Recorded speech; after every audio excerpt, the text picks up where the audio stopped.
Hi, how are ya? It's Travis here, and welcome back to our adventures in Azeroth. Last episode, we came from Orgrimmar, and we went to Fairless to turn in the quest, a Stranger Quest. And then from there, we went to the Shimmering Flats to turn in another quest called Encrusted Tail Fins. And then we tried out our new trinket that we purchased in Orgrimmar called the 6 Demon Bag. And we did a 200 damage Fire Blast. So it's a decent trinket. Probably use it today. And then from the Shimmering Flats, we came to good old Gadget Stand in Tanaris. Today we're going to have a little chat with Chief Engineer Bill Twizzle. Hey, how you doing? Looks like we have a Into the Field quest to turn in. Our Model 4711 FTZ power sources. We normally use them to power the water wells, but thanks to the vile nomads, we have an overabundance of power sources right now. Sure, I can get you a power source for whatever nefarious science experiments you think you're trying to hide from me. It ain't gonna be free though, Torn. Nothing's free in Gadget Stand. Alright. Be good. I got 2,000 What's for up? that. Today we're gonna do the quest Wastewander Justice. You there. It's time for you to be a big helper to the Gadget Stand Water Company. The Wastewander nomads out in the Tanaris Desert have seized almost all the water wells. Without access to them, our water supply will dry up in no time. If you want to get in our good graces, then you'll help us bring justice to those nomads. Head east out of here and bring down 10 wastewater bandits and thieves. Then report back to me on the double. Justice waits for no man, Goblin? Bah, just get on it. So we have to slay 10 wastewater bandits and thieves east of Gadget Stand. Alright. Keep it real. Let's keep it real. Deal with these bandits. Wonder how hard this quest is going to be. Supposedly we have to go east out of here. So that would be this way. Here we go.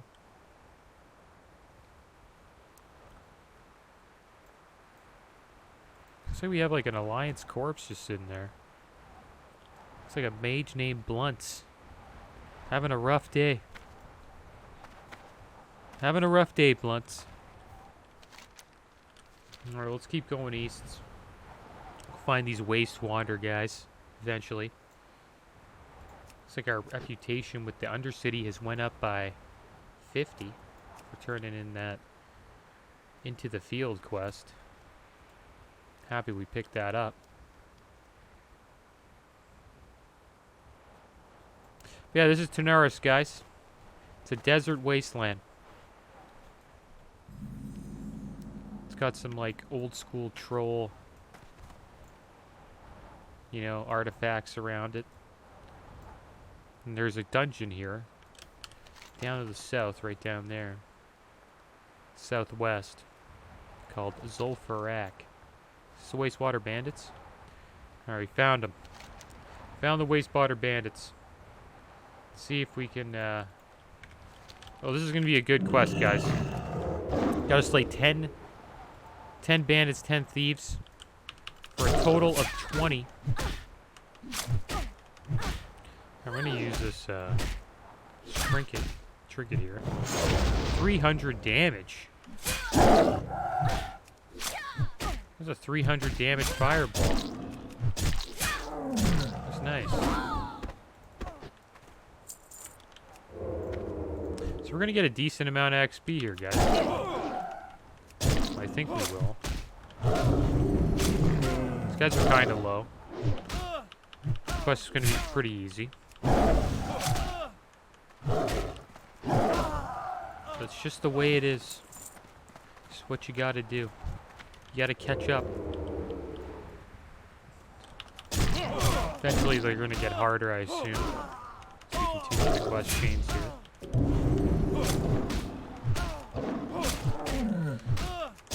Supposedly at the moment everybody is freaking out about Shadowlands being a bad expansion.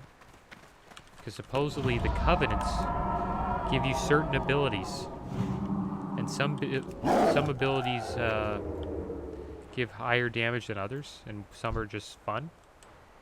And supposedly, to change these abilities, going to cost the player a lot of time, which means a lot of them won't be able to do it, and a lot of people will probably resent Blizzard or resent playing the game because they're not able to access abilities without having to do this huge time sink. Or say they make a mistake. Like, say you're leveling a character, you pick an ability because you're like, hey, that's kind of cool. And then you hit max level and you realize, oh, I'm not getting invited to a group because, you know, I don't have the best ability to give me the most amount of damage. Or I don't get in this guild, Mythic Raiding Guild, because I picked the wrong ability. My damage is just lower than other trials or people trying to get in the guild. So, I kind of agree with, I watched a video with Preach, and he was talking about it, and I kind of agree with him that they should probably remove that and just allow people to, like, access the abilities and switch if they want, because, you know, it's just better that way. It's more fun, you know? And the game's about having fun, right? Like, one thing I hate about Classic, and this kind of reminds me of Classic, like, in Classic, I play my tank warrior, right? And if I want to PvP, I have to change from my tank spec, and I have to change it to an arm spec for like two-handed axes and stuff like that, two-handed weapons. And that cost me like 50 gold to do. And 50 gold is like pretty tough to come by. Like, yeah, some people get it pretty quick, but 50 gold in Classic WoW takes a bit of time, like as you can see. So imagine every week you just, since you want to raid too,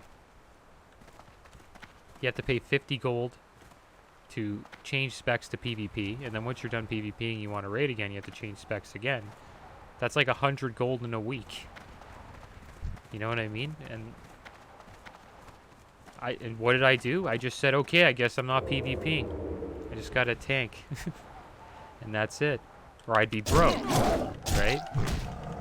So, I think that's how Covenants kind of seem to me. Like, not on that extreme of a level, but the Covenant, like, ability choices kind of seem that way. Like, it's a huge time sink if you choose the wrong ability, and like, even if you want to just have fun and try a new ability out, it's gonna be a huge time sink just to switch. And then the most shocking part is, like, say you don't like it when you switch, or they nerf it, and you're like, oh no, I gotta switch back. And then that's another huge time sink. So I understand why Blizzard wants to do that. They enjoy having time sinks in the game. But I think locking abilities to players is kind of silly. I hope they change that. I really hope they listen to the community about that.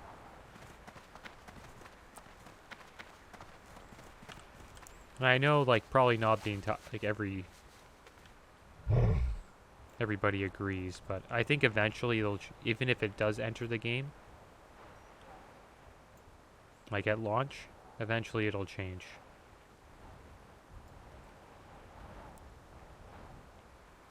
Well, there isn't many thieves are up there. And bandits. I've only slayed 6.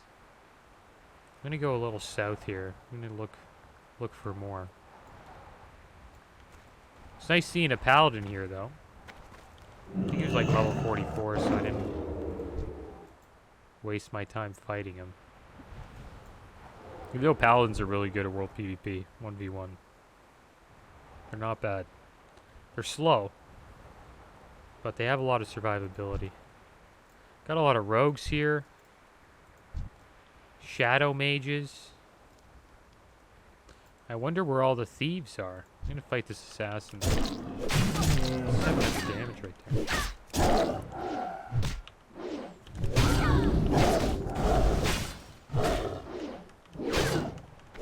Yeah, it looks like we're a decent level for Canars.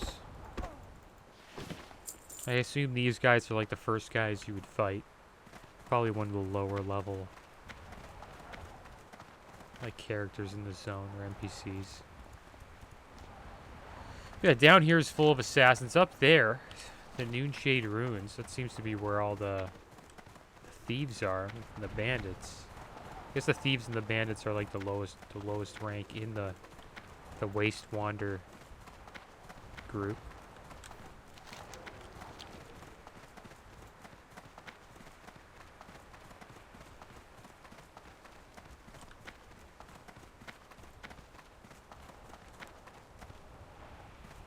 Oh, come on.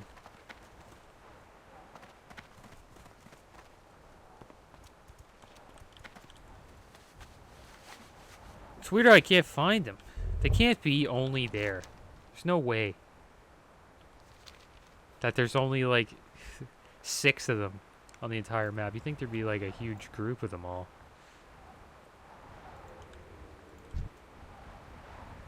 Cool, they got some rogues out here. Seems like this zone has a lot of pirates. Has a pirate feel to it. Same with Gadgetstan. Gadgetstan kind of feels like that pirate style of town. Kind of reminds me of Mad Max too. I don't know if you guys ever seen that movie. Chernarus has that Mad Max vibe to it. Especially with Gadgetstan. I think that's maybe where they got like a lot of the stuff for this zone, like to make it feel like it's kind of like a Mad Max movie. So I guess we'll go back north again. We'll try to find some more bandits and thieves. Seems south is just all rogues, assassins, and the shadow guys.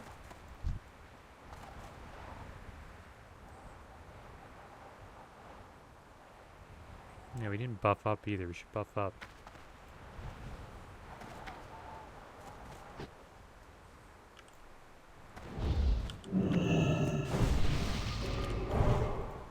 Alright, there's a thief. Found a thief.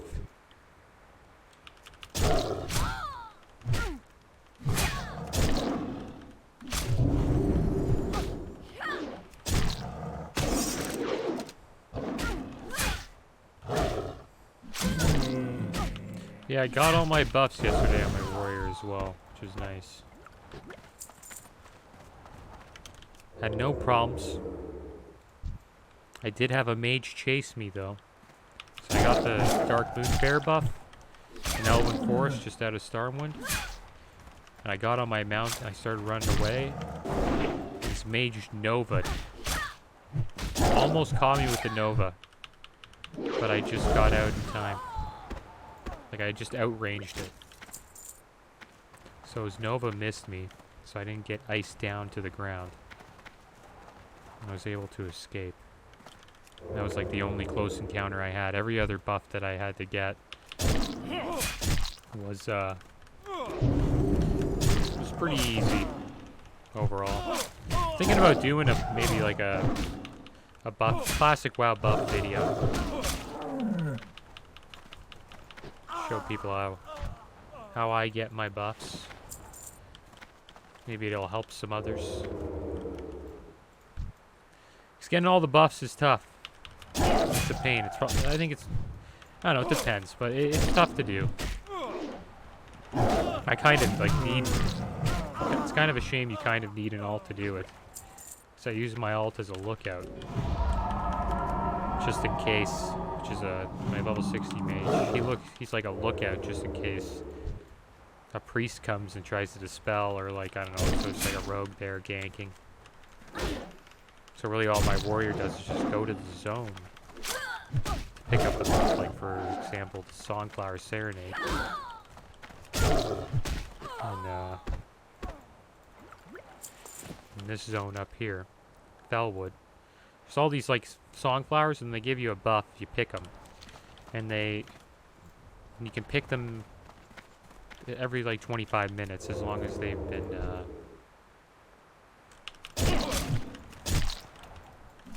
doused or whatever it's called. And pretty much I just sit there with my mage and I just wait until the Songflower is about to come up. There's also add-ons that help with that too, like Nova World Buffs. Great add-on if you're looking to start getting world buffs.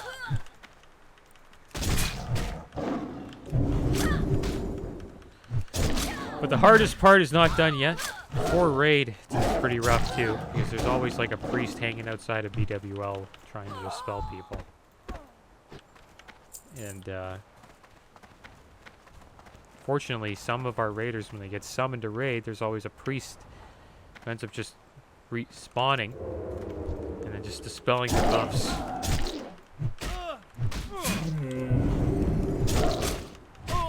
Okay, well, we got this Wastewander bandits here. This seems to be the best spot to take out these bandits.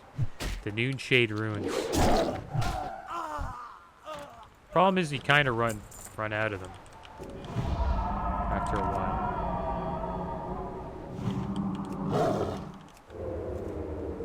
There's a Wastewander Shadow Mage.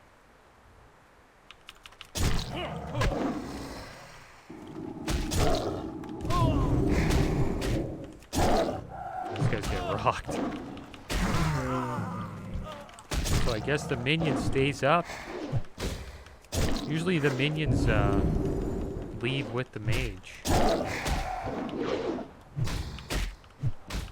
He dodged me.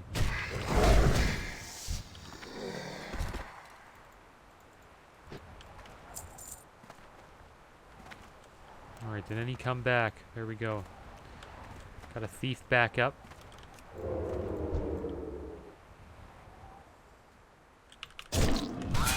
This zone kind of reminds me of the Shimmering Flats. See, it's just a little more hilly.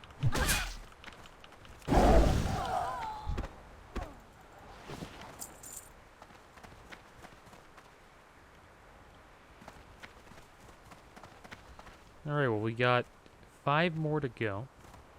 3 bandits and 2 thieves. Looks like we've slayed every single Wastewander. I don't know what to call them, pirate or... They seem like pirates to me. Probably not. I wonder what he considers them to be. Maybe they're just a group of nomads. Yeah, they just move around a lot. Just get what they can from the zone. Take any goods they can. And then they leave once they've got nothing left to get.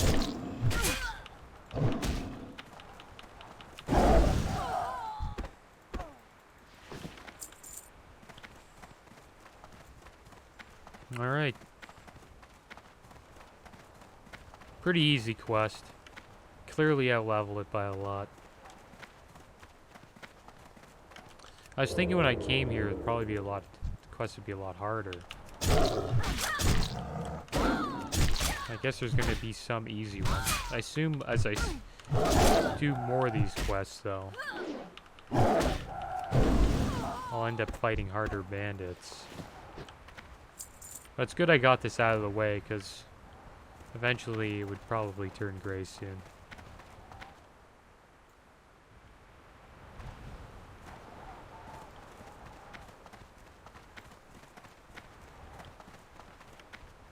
Oh wait, do we have a... I didn't have my herbs up. I forgot to have my herbs up. We got a purple lotus. Not bad. I like getting those. Supposedly those will be going up in price. I'm going to keep my eye on the price of purple lotus. A couple of weeks, like 2 to 3 weeks, the price of these lotuses should go up. Because of... they just get used more in Phase 5. I believe for some wizard oil. I believe also for...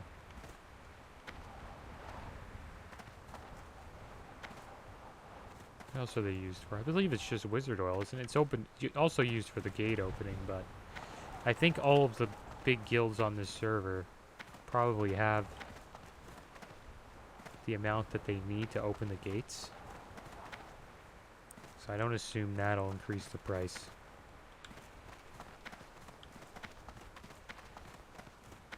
Alright, well, we're slaying these guys pretty fast.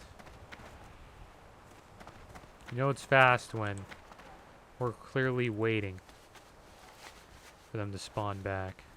So I guess we'll move south a bit. Maybe we'll go this way.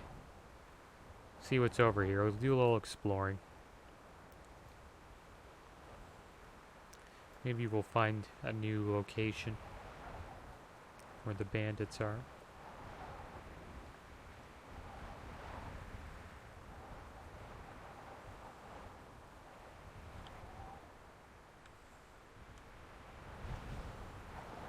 Wonder how the game would look if they made like an entire... Oh, look at that. There's the paladin. Should we fight him?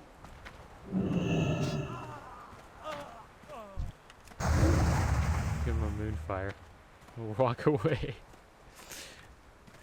Let's see what we got here. There's a bandit. He found us. He found us a spot. Nice. That's awesome. Just warning him. I wonder if he's gonna stay. That was a warning shot. I gave him a warning shot.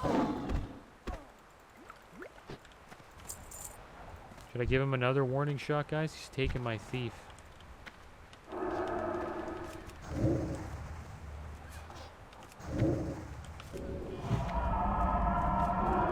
Just moonfire spam him.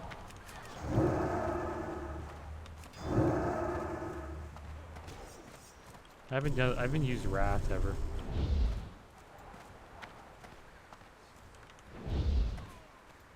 Is he gonna die? No, he's not gonna die.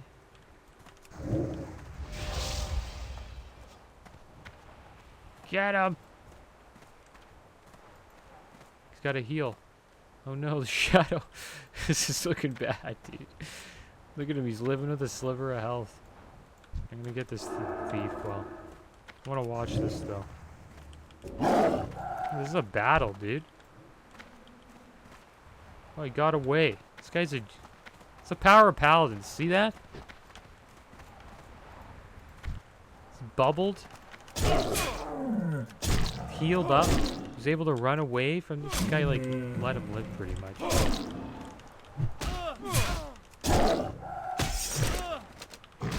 Yeah, I think he took the... Got the message that I'm hanging out here for a little bit. I need one more thief, and I'm done.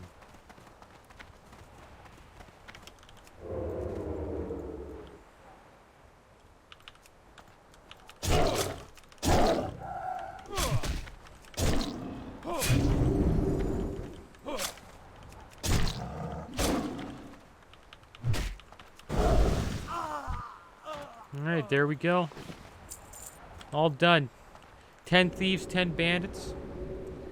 Let's hearth back to Gadget Stand. Turn this quest in to the Chief Engineer, Bilgewater. Bilgewizzle. Time is money, friend. Yeah, time is money. Wastewander justice. Now that's what I call efficiency. You've helped thin out the nomads' numbers. Enough now that we can start to think about how we can win back those water wells. The Gadget Stand Water Company thanks you for your help, but we're far from done in dealing with those foul nomads. Listen close. Here's what we need next. Well, it looks like we're going to have to slay some more of these guys. Have a good one. And we'll get to that next episode. There's that paladin, I think. Yeah, there he is. There's the paladin. Looks like he finished his quest. Looks like the Alliance and the Horde had the same quest here. Looks like we were on the same one. But that's the end of the episode, guys. As always, thanks for watching. Keep your heads up. Later.